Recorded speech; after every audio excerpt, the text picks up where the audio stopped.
오늘 길에 대한 말씀을 함께 나누려고 합니다. 우리는 마닐라에 살면서 교통체증으로 인한 스트레스가 우리를 가장 힘들게 하지 않나 이 생각을 하게 됩니다. 에드사를 위시해서 어디를 가든지 우리는 늘 역시 선택을 잘했어 라고 하면서 다른 우회로를 택해보지만 여전히 그것은 또 다른 체증이 기다리고 있을 때가 많습니다. 비가 올 때 더 밀리고, 월급날 더 밀리고, 금요일 더 밀리고, 그러다가 차를 가지고 나가는데 그날이 월급날이고 금요일이고 비가 오는 날일 경우에는 마음을 다 내려놓고 그냥 느긋하게 생각을 하게 됩니다. 마닐라의 교통 상황 속에서 우리는 인내를 배우기도 합니다.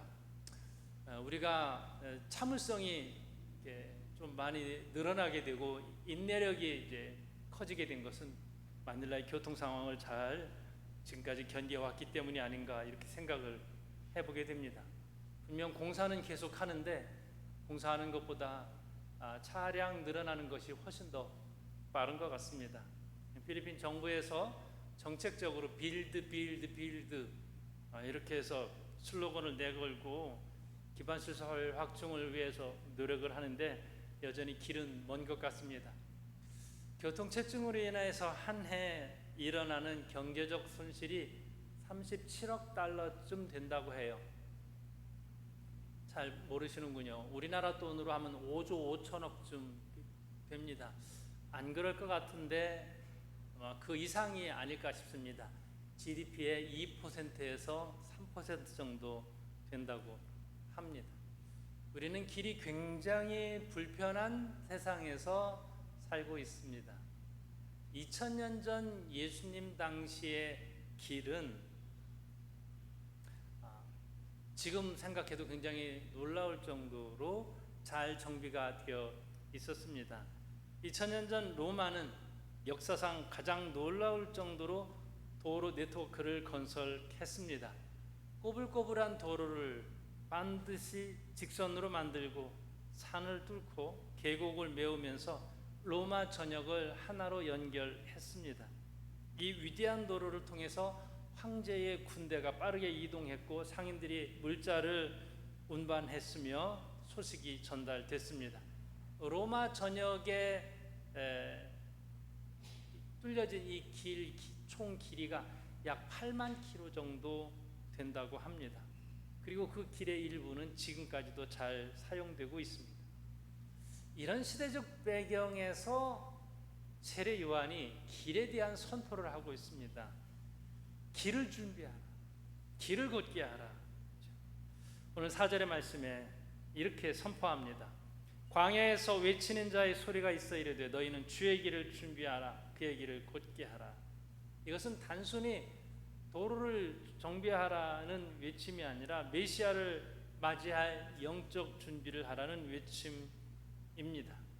로마인들이 황제의 방문을 위해서 도로를 정비하고 곧게 했듯이 우리도 마음의 길을 곧게 해서 주님 맞을 준비를 하라. 이 말씀으로 적용해 볼 수 있겠습니다. 여기서는 길이 두 번 등장합니다. 길을 준비하라. 하나는 길을 곧게 하라. 그런데 우리나라 말로는 똑같이 길인데 헬라어 원어적으로는 전혀 다른 단어를 쓰고 있습니다.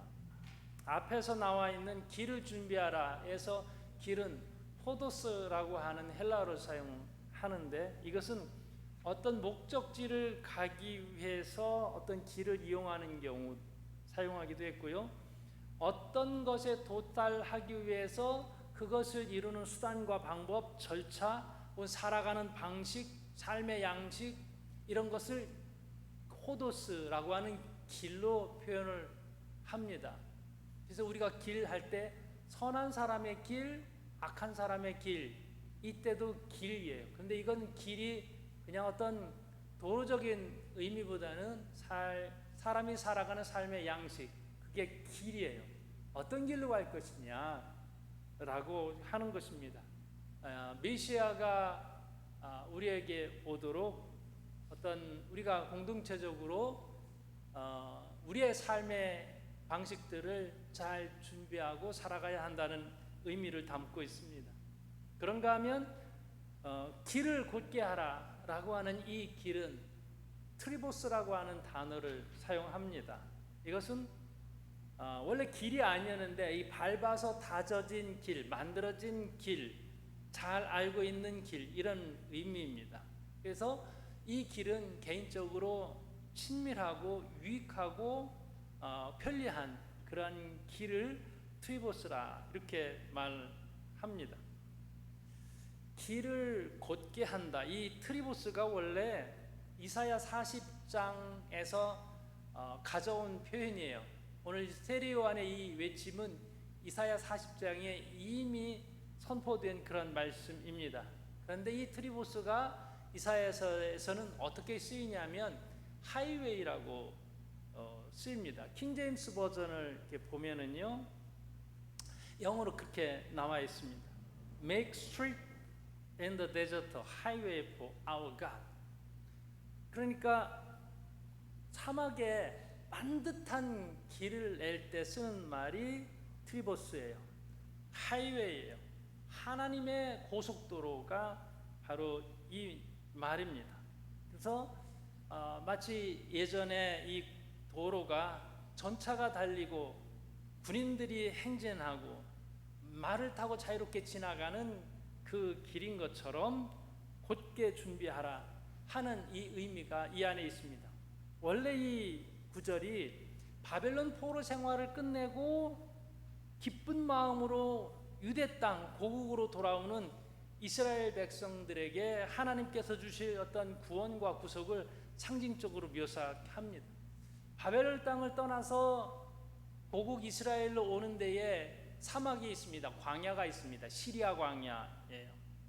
이 사막을 통과해서 이스라엘 백성들이 구원을 이제 귀환을 하게 됩니다.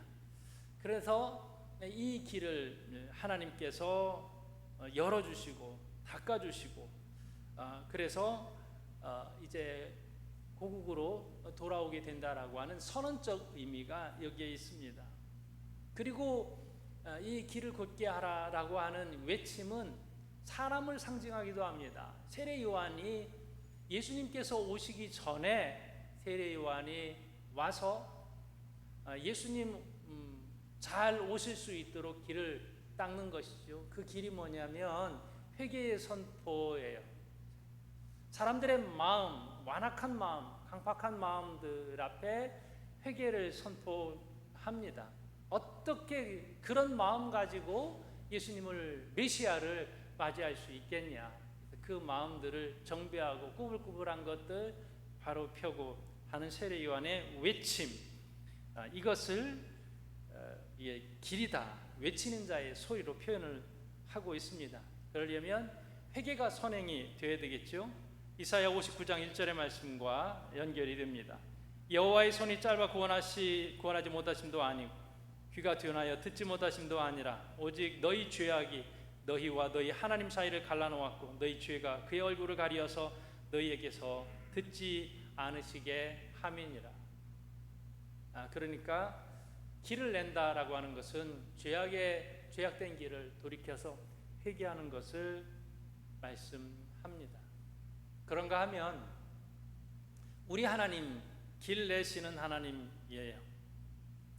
웨이메이커예요. 우리 인생의 길을 내시기도 하시고 큰 의미에서 하나님께서는 역사의 길을 내시기도 하셨습니다. 예수님께서 이 땅에 오시기 전에 신구약 중간기 400년 동안 있었던 그 시대에 하나님께서 뭐 하셨는가 하면은 하나님께서 길을 내셨어요. 복음이 이 땅에 전파되기 전에 하나님께서는 로마 정치를 예비하셨습니다. 정치가 혼란하던 그 시대에 로마라고 하는 강력한 정권이 들어서서 정치적인 안정을 유지하고 질서를 유지했습니다. 무엇보다 하나님께서 실제적인 길을 준비하셨는데 그때 예수님이 오시기 전에 로마를 통하여서 길이 나고 또 실크로드와 같은 길도 상인들의 길도 준비가 되어 있었습니다. 길을 준비했다는 것은 무엇이냐라고 하면은 이 길을 통하여서 바울이 복음을 전파하고 바울뿐만 아니라 수많은 이제 복음 전하는 전파자들이 이 길을 통하여서 복음을 전하게 됐던 것이죠. 하나님의 준비하심이었다. 하나님의 길이었다. 이렇게 우리가 볼 수 있겠습니다. 그런가 하면 알렉산더를 통하여서 세계가 통치되고 그때에 사용했던 언어가 헬라어죠. 그냥 통일만 된 것이 아니에요. 언어가 통일이 되고 문화가 헬라 문화로 통일이 돼서 이제 다 언어가 단절되고 국경이 막혀 있었다면 복음이 전파될 수 없었을 것인데, 예수 그리스도의 복음이 그냥 국경마다 막혀 있었을 텐데 하나님께서 이미 언어의 길을 내셨기 때문에 그 헬라어라고 하는 언어를 통하여서 70인역이라고 하는 성경이, 헬라어 성경이 번역이 돼서 이제 구석구석 복음이 잘 전파될 수 있었습니다. 이 길을 통하여서 바울이 복음을 전하게 된 것이죠. 이 길을 하나님께서 내셨습니다. 자, 오실 길을 곧게 하라. 예수님이 오신다. 예수님이 다이렉트로 반드시 들어올 수 있도록 너의 마음의 길을 내라. 죄인들은 회개하고 또 우리의 마음의 고속도로가 쭉 뻗어 있어서 이 예수님께서 그대로 우리 안에 수용될 수 있도록 하는 것입니다. 자, 한번 마음의 준비라는 관점에서 이 말씀을 함께 적용해 보도록 하겠습니다. 자, 너희는 길을 준비하라. 모든 골짜기가 메워지고 모든 산과 작은 산이 낮아지고 굽은 것은 곧아지고 험한 길이 평탄해질 것이다. 골짜기가 메워진다. 골짜기가 있습니다. 우리 마음에도 골짜기가 있습니다. 사람의 마음에 공허함이 있습니다. 메워도 채워지지 않는 공허함이 있습니다. 어떤 분은 즐거움으로 이것을 메우려고 해요. 재미난 거 없을까? 어떤 분은 음식으로 이것을 메우려고 해요. 아무리 먹어도 내 몸은 채워지는 것 같은데 마음에 뻥 뚫린 공허함이 메워지지 않습니다. 외로움의 골짜기가 있고 우울과 불안의 골짜기가 있습니다. 이것은 무엇으로 채워질 수 있겠습니까? 예수 그리스도께서 이 골짜기를 메워야 되지 않겠습니까? 세상의 방법으로 채우려고 하면 이 구멍이 더 커지는 것 같습니다. 그런데 주님의 사랑으로, 주님의 은혜로, 주님의 말씀으로 이것을 채울 때에 메워지게 됩니다. 또 골짜기를 어떻게 표현할 수 있냐면 열등감으로도 표현할 수 있습니다. 내가 왜 저 사람보다 못할까? 하나님은 왜 나를 이렇게 부족하게 만드셨을까? 열등감의 골짜기로 빠져들어가게 되면 이것은 점점 더 커지게 됩니다. 그래야 해서 내 힘으로 도저히 해결할 수 없는 구덩이로 빠져들어가게 될 수 있는 것이죠. 예를 들면 베데스다 연못가에 수많은 환자들이 있습니다. 치료해 보았는데 치료가 안 된 사람들이에요. 그 중에 38년 동안 누워있는 한 사람을 주님께서 만납니다. 어쩌면 환자들이 모여있는 곳에서도 더 소외된 그런 곳에 있는 환자일 것입니다. 예수님께서 다가 물으셨습니다. 이 질문, 네가 낫고자 하느냐? 였습니다. 당연한 걸 물으셔요, 주님이. 낫고 싶으니까 여기에 왔죠 라고 답할 수도 있는 상황인데 이 사람은 전혀 예수님의 말씀에 합당한 대답을 하지 못합니다. 내가 낫고 싶습니다. 걷고 싶습니다. 38년 동안 누워 있으면서 해봤는데 안 됐거든요. 아무런 희망이 없는 거거든요. 이게 체질화되어 버렸습니다. 완전히 체념한 상태가 된 것이죠. 그냥 저 물에 한번 좀 들어가 봤으면 좋겠다는 것이 전부였습니다. 네, 우리에게 있어서 어떤 좌절의 골짜기, 나자의 열등감의 골짜기, 그때 주님께서 이것을 메우기 위해서 우리에게 질문을 하십니다. 내가 정말로 원하는 게 뭐냐? 여러 번 실패와 낙심의 경험을 통해서 안 되는가 보다, 나는 구제불능인가 보다 라고 하고 그냥 좌절 속에 있는 이들도 얼마나 많이 있는지 모릅니다. 탕자의 비유를 통하여서 그가 아버지에게 돌아왔습니다. 내가 하늘과 아버지에게 죄를 지어서 이제 아버지의 아들이라고 불리는 것조차도 나는 아닙니다. 자기가 자기 자신을 그냥 골짜기 안으로 밀어 던져 넣었습니다. 나는 자격이 없습니다. 그런데 아버지가 그를 아들로 인정하는 것이죠. 사랑하는 것이죠. 옷 입히는 것이죠. 먹을 거 송아지를 잡는 것이죠. 사람들을 불러서 잔치하는 것이죠. 나는 자격이 없는데 아버지가 자격을 다시 인정해 주셨어요. 그러면 그는 아버지의 아들이 되는 것입니다. 내 가치를 내가 정하는 것이 아니라 주님께서 내 가치를 정해 주십니다. 완전한 사랑으로 그 깊은 골짜기를 다 메워 주시는 것이죠.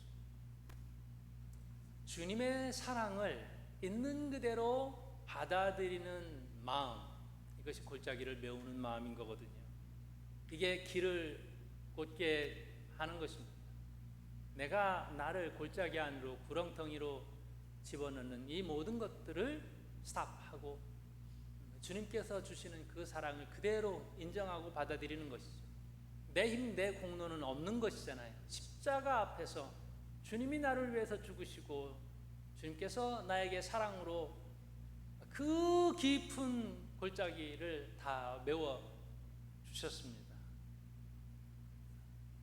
길을 곧게 하는 이 도로가 무엇이냐면 주님의 사랑을 있는 그대로 받아들여 주는 것입니다.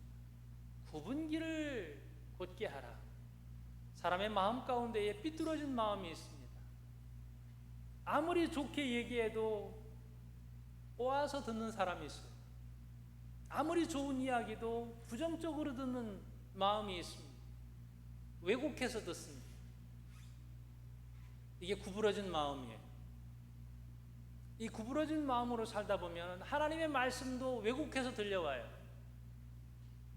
그냥 있는 그대로 그 말씀을 받아들이지 못할 때가 있습니다. 전하는 의도가 있습니다. 말씀을 준비하면서 말씀을 준비한 의도가 있어요. 그런데 어떤 분은 정말로 하나님의 말씀을 선포했는데 시험에 들기도 합니다. 왜 말씀을 그렇게 전하셨나요? 저 상처받았어요.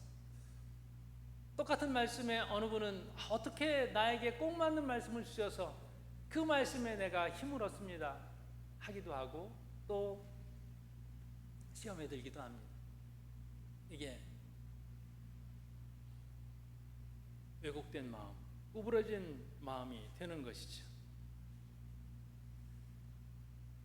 이런 마음을 가지고 있는 이들이 누가 있었냐면 예수님 당시에는 제사장들, 바리새인들, 서기관들, 그들 다 누구냐면요, 메시아를 기다리는 사람들이었어요. 하나님을 믿는 사람들이었어요. 그런데 그렇게 간절히 그들이 메시아를 기다렸는데 이들은 어떻게 해요? 그 메시아를 십자가에 못 박아서 죽이고 말았습니다. 왜 이들은 자기 눈앞에 있는 메시아를, 구세주를 알아보지 못했을까요? 구부러진 마음 때문에 그런 것이죠. 그 안에 교만의 산이 있어서 그랬던 것이죠. 구부러진 마음은 나를 사랑하기 위해서 따뜻하게 다가오는 사람조차도 받아들이지 못하는 그러한 사람들 많이 있습니다. 우리가 길을 걷게 하라. 그 길. 세례 요한의 메시지에 귀를 기울여야 할 것입니다. 죄에 대하여서 회개하고 또 내 마음이 골짜기가 있다면 주의 사랑으로 메우고 구부러진 마음이 있다면 깨뜨려서 해야 되겠지. 그렇게 하라.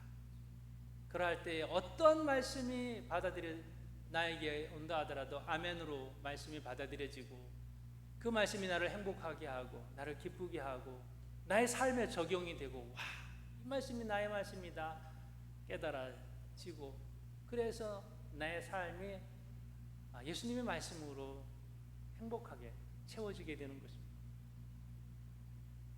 내가 길을 걷게 하는 준비가 되지 않으면 하나님께서 때로 우리를 준비시키십니다. 그래서 우리를 낮추시고 낮아지게 하시고 그래서 우리로 하여금 말씀이 받아들여지는 곳으로 나아가게 하십니다. 세례 요한의 메시지가 우리에게 그대로 메아리쳐 들려올 수 있기를 바랍니다. 그래서 자원해서 우리의 마음을 활짝 열고 또 교만한 것이 있다면 스스로 낮추고 굽은 것이 있다면 바로잡아서 주님을 온전히 받아들이고 영접할 수 있는 저와 여러분이 되기를 주님의 이름으로 축복합니다. 이 시간 우리의